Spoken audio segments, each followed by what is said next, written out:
I heard of probiotics. I've been taking probiotics for a really long time. But what are prebiotics and why are they important?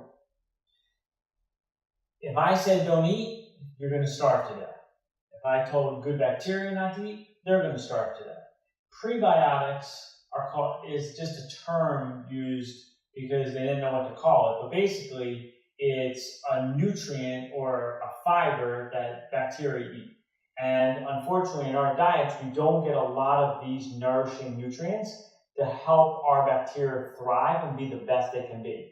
And they need a nutrient source. So I used organic inulin. It's a prebiotic, it's a fiber that bacteria eat and it makes them more nourished. I put it in my formula for two reasons. Number one, for the bacteria you have and also the bacteria you're getting from my probiotic formula, I want to make sure that they're thriving and that they're going to live successfully in your system.